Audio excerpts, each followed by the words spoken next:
Hello, my friends. This is Dr. Ginny Baro, and welcome to today's training.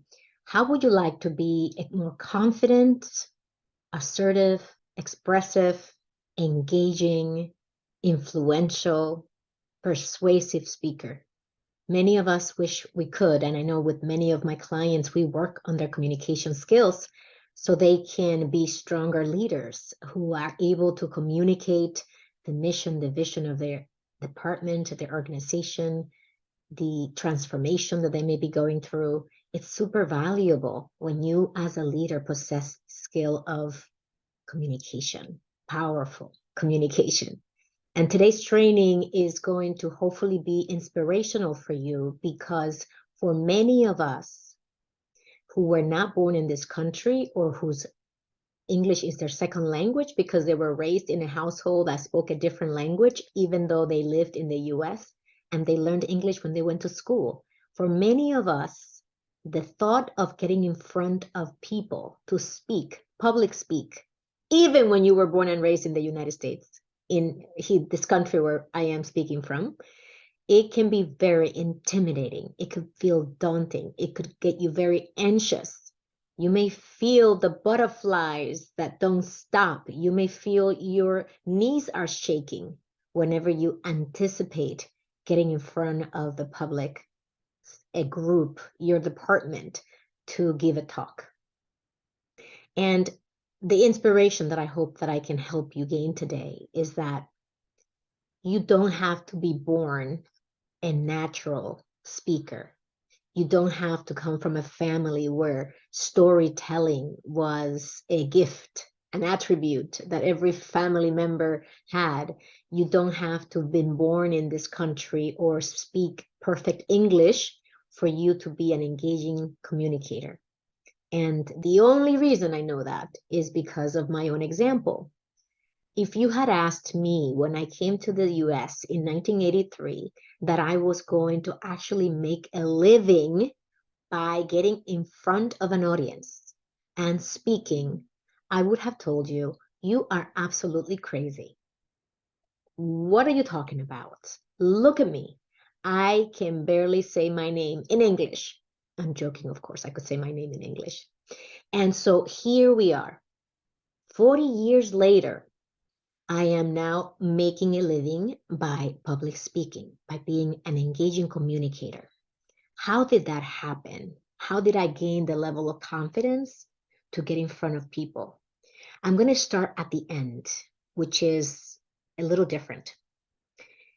The only reason why I can do this today with confidence, with pleasure, with actual energy, and with so much joy in my heart is because it's not about me. When I get in front of someone, in front of a small group, a large group, 10,000 women who are part of an employee resource group or business group that I'm speaking with, my number one focus is not me. My number one focus is how am I going to contribute to these women? How am I going to contribute to this audience?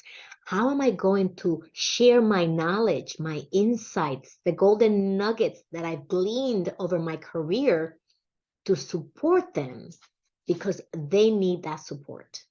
And when I focus primarily on them and the value that I need to bring to them and how I need to contribute to them, I am no longer getting in my own way of how am I going to do this? Because I'm going to focus on what are their pain points? What are their desires? What are they struggling with?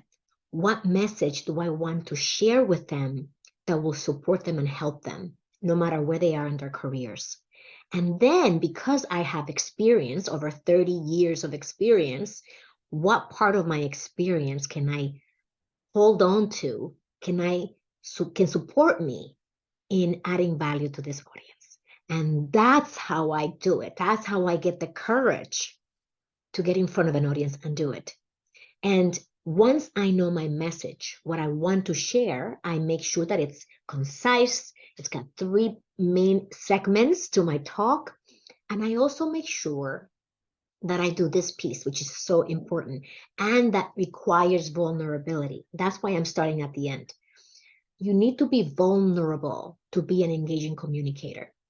I was none of these things when I began. None of these things when I came to this country in 1983. I was barely speaking English, for crying out loud.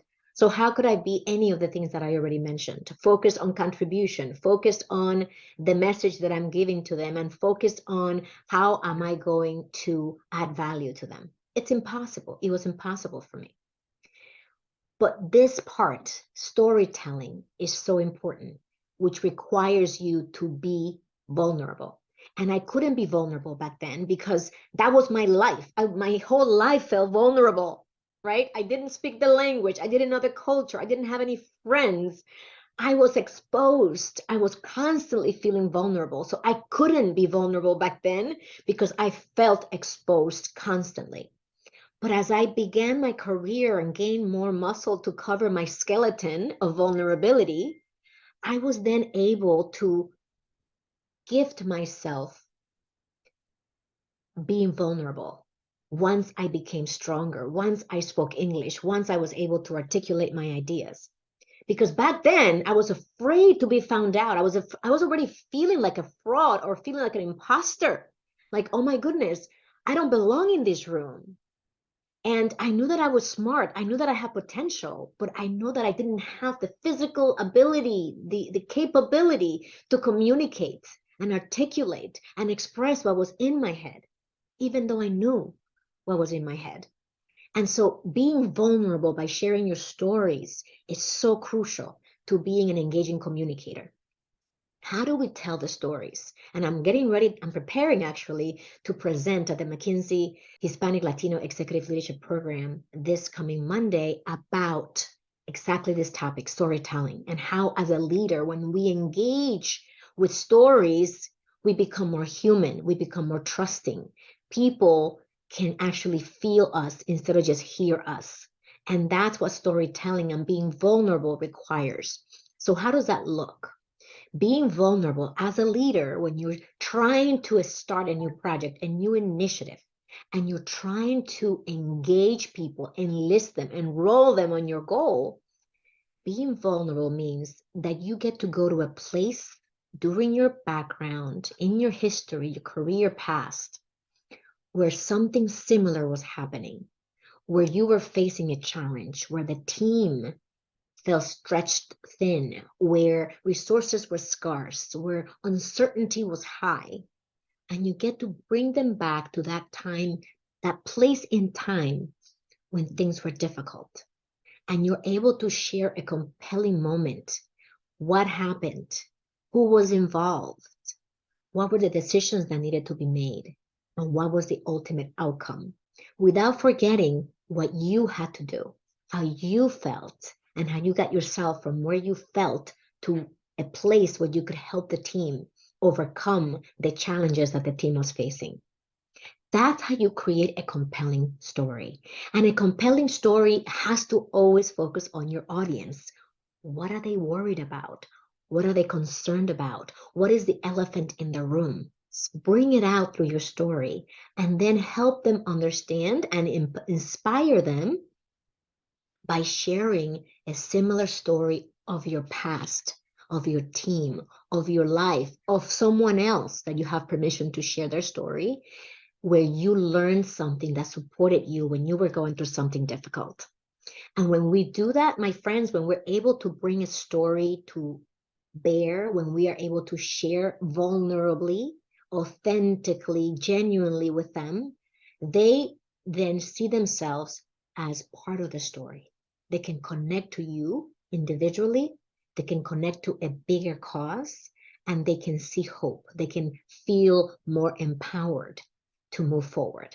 Every story needs to have what was the setting, who were the people involved, what were the key decisions that had to be made, who was the villain, who was the person who caused problems or the situation that was causing this crunchiness, who were the people who came to the rescue or the resources that you leveraged to help out, what did you do, and at the end, what was your lesson? What did you walk away from it? And always remember to tell the audience what is your call to action for them. What do you want them to do when they leave that story, that meeting that you had? So the story is a tool that we use to engage, to compel, to inspire, to motivate, and to relate to our audience. Then we go into our numbers. Here's what we're going to have to do in order to do that project, in order to do this transformation and get into the facts, right? Because we also need to do that.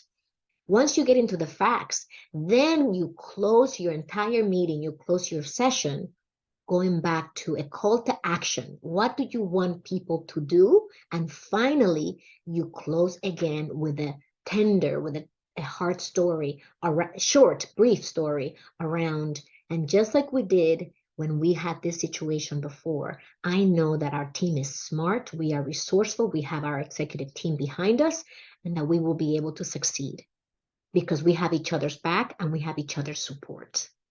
And that's it. You will walk away feeling like, wow, I really gave it my all.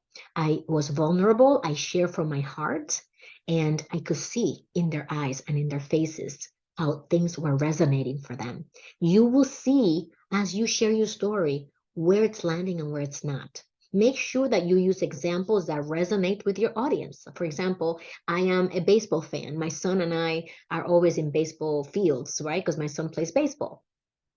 If you know that the audience that you talk to is also into sports and baseball, you could bring a baseball analogy, like going to bat. Let's go to bat for ourselves. People can relate to that. But if the audience is somebody that you know or people that you know are not even like close to being athletes or into sports, don't bring up a baseball analogy because you're going to lose them. Instead, always think of your audience. What are they into? And bring up an analogy that would resonate with them. That's very important. And then having courage. I always say having courage, right? Being vulnerable and putting yourself out there from a place of contribution, from a place of, I want to add value to my audience, from a place of being vulnerable and having the courage to share your stories, you will become a much powerful communicator. And as you do, as you practice, this is key. As you practice, you will also feel more confident.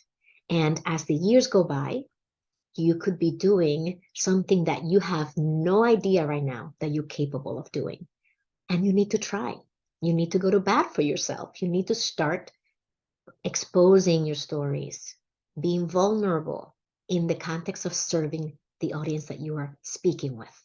And just like me, who was somebody who couldn't even fathom getting in front of any audience to say anything, you could truly become the type of communicator you want to become. Many of the leaders that I support, of course, want to improve their communication skills. They want to be able to get in front of an audience and engage them and give them value and also move forward the company's growth and projects so that whatever you are trying to achieve on behalf of your stakeholders, your clients, right, that you are able to accomplish that.